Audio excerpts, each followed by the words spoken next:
Hello, welcome to OnFARM. My name's Monty, Ross Montague, and you join me here in a sheep shed with some of our last year's lambs. We bring them in at this time of year, the last of the lambs, and finish them inside for basically the butcher's trade, Christmas, New Year time. It got me thinking ahead of what we're going to talk about in this week's episode, which is basically a lot about animal health, and in particular, I suppose, sheep health. To get them to this stage, we've got to keep them healthy, and all that starts with vaccines. And some of them, they're protect against pretty horrific and old-fashioned sounding diseases like louping ill and Braxy and what have you. We use the Heptavac vaccine, for example, as a very simple injection into the ewe, approximately sort of 6 weeks before lambing time. It protects the mother, and it also gives protection to the unborn lamb at that stage, and then the lamb.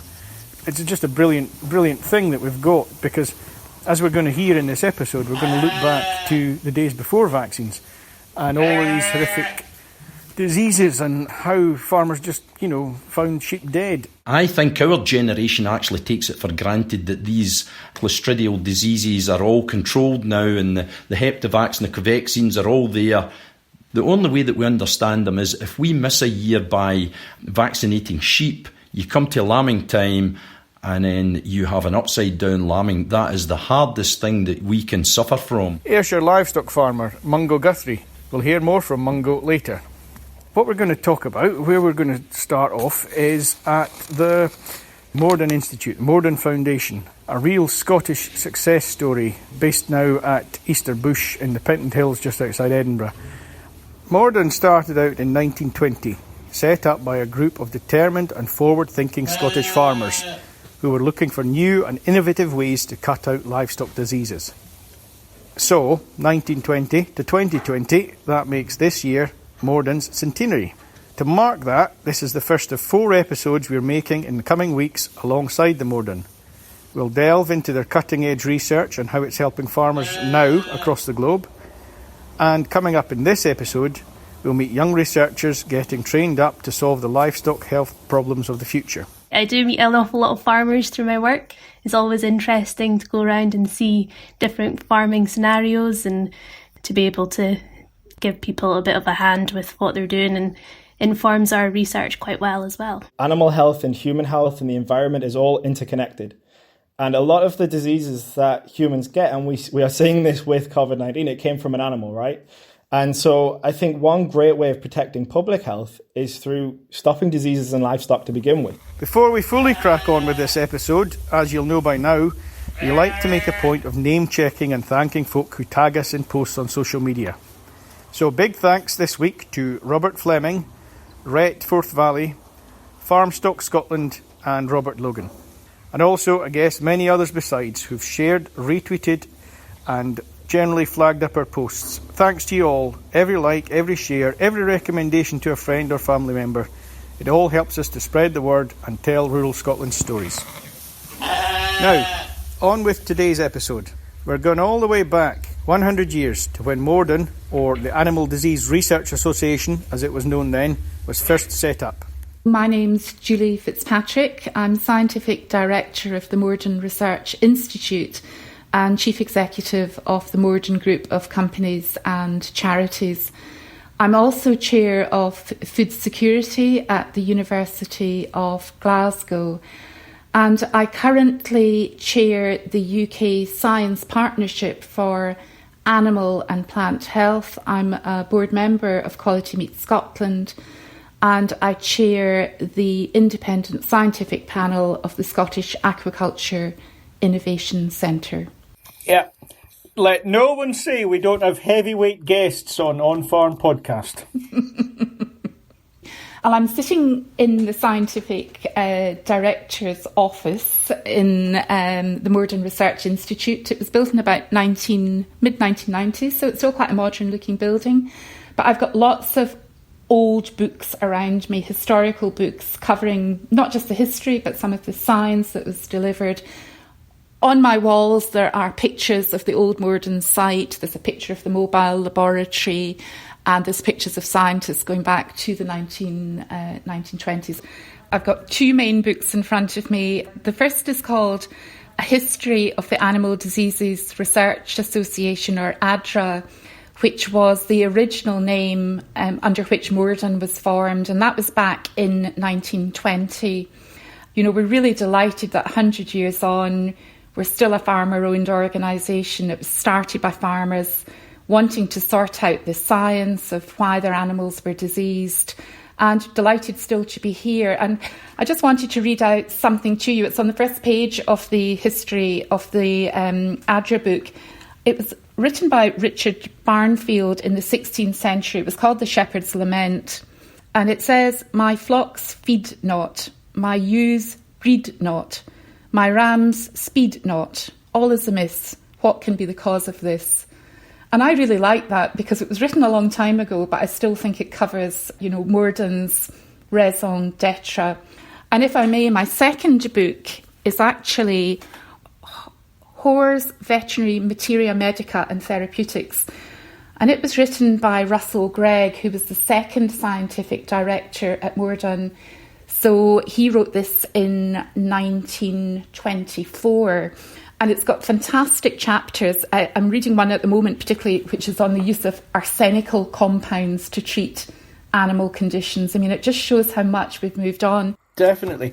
That Shepherd's Lament, I've never heard that before. Tell us again, where did you say that come from? It doesn't actually say where it was published, but just in Richard Barnfield in the 16th century. So it's copied here into the ADRA book, but I don't know where its original publication. But you know, it is interesting. We've always known that, I suppose, sheep in particular have a lot of disease problems. And although we've tackled many of them, which I'm sure we'll discuss, you know, we're still doing it today, and there's still new diseases emerging, not just in sheep, but in humans and all sorts of other animals. But I did particularly like that paragraph.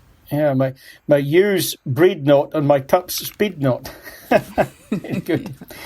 So, going back then, 1920, March 1920, that's when it started. How did it start? Who was there? Why did they come together? And what brought it together? It was Scottish farmers themselves. I mean, farming in Scotland has always been really important. Livestock farming is very important because a lot of our land is very suitable for raising livestock. And of course, sheep are very important in Scotland. And farmers were having trouble with their flocks. They couldn't work out what was going wrong. It was mainly death of young lambs or growing lambs. Obviously, when you lose lambs, when they're growing, you lose your profit. You put all that work in. They also had problems with infertility in their ewes. And they wanted to find out the solutions. The solutions weren't readily available, so they set up their own organisation to employ scientists, veterinary scientists, and animal scientists to try and find the solutions to some of these diseases. And one of the first successes was they identified that Clostridial bacteria were the cause of many of these really nasty sounding diseases like Braxy and black disease and lamb dysentery. And very fortunately, the scientists a few years later went on to develop some of the very first vaccines against Clostridial disease. So it was a huge success. We talk about, back 100 years ago, we were still talking about the same diseases with these kind of strange, homespun, old-fashioned, if you like, names, louping ill and Braxy and pulpy kidney and what have you. And farmers back then and now were scared of these diseases, but Moredun gave them the tools to not be so scared. Yeah, and it is interesting that we still use, you know, some of these old names, and they always sound very dramatic, don't they? You know, when we talk about louping ill to some of the scientists in the UK, they say, well, you know, what is louping? And you have to go back into the, you know, the translation of sheep jumping about and things. And yeah, it's interesting that although science moves on, we've retained some of our traditional names. Obviously, they all have, you know, fancy scientific names as well, but I rather like the link back to some of the historic ones, which are more descriptive, shall we say. I'll have to get my big veterinary book for sheep farmers out here to cover all bases. But we've got farmers listening. There'll be some people who are very familiar with some of these terms, and there'll be others who I guess aren't. So louping ill, that's a tick-borne disease, am I right? Yep. Yep. Braxy, that's something I don't think I'm so familiar with. What's Braxy again? It's caused by Clostridium septicum, so it's one of the clostridial bacteria. So that's when I use my Heptavac and I'm vaccinating against clostridial diseases. One of them is Braxy. Yep. What would I be looking out for if I had a problem with Braxy? Like most things with sheep, it's usually sudden death. This is the one that it's mainly weaned lambs, so it's the slightly older lambs that tend to get Braxy. But the thing about clostridial diseases is a lot of them look the same. They have got similar patterns of disease in certain ages of animals. And that's why the aim was actually to produce multivalent clostridial vaccines so that you didn't actually need to worry which type of Clostridia you had. But I think the thing that marks Moredun or ADRA out from others is it was created by farmers, for farmers, funded by farmers initially, and then of course they managed to draw down monies from various parts of government and other sources of funding over the years. And you know, the funding has gone up and down over the decades. But if it hadn't been started by a few very determined farmers, I don't think we would be here today. There are records of the meetings that they had. Lots of people, you know, held in Edinburgh debating how to start the organisation. It makes fascinating reading that I think the people who did this were quite visionary. It's brilliant, that, isn't it? It's, as you say, they were visionary, they were determined, they faced problems, and, you know, rather than face them alone on their own farms, they had the foresight to fund and employ scientists. That's just to think that came from the farmers themselves. Yes, absolutely. And I think another key factor, though, is it was all about this kind of membership organisation. And even today, we have the Moredun Foundation, which is a membership organisation. We have about 13,000 paid-up members. Very modest, may I say, about £25 per annum. So it's not a huge investment, but it means that we have sort of clout when it comes to discussing things, not just with governments, but with funders, because we know we're representing the people who are actually benefiting from the science. And I think that's great. And we find that we are consulted by lots of people right across the world, Australia, New Zealand, and they say, you know, could you tell us how you developed your organisation? And we then go through the story, and it's not easy actually to replicate. I guess it's a real strength that Moredun isn't a government agency, as it were, or, you know, entirely funded by government or owned by government in any way. And that, you know, independence of funding and mission. Yes, I would agree. I have to say, the Scottish Government over the decades have been incredibly supportive of our work, and they have given us consistent money for medium to long-term research. So they have been fantastic. But the fact that we are independent means that we can very much take the decisions made by our own board members.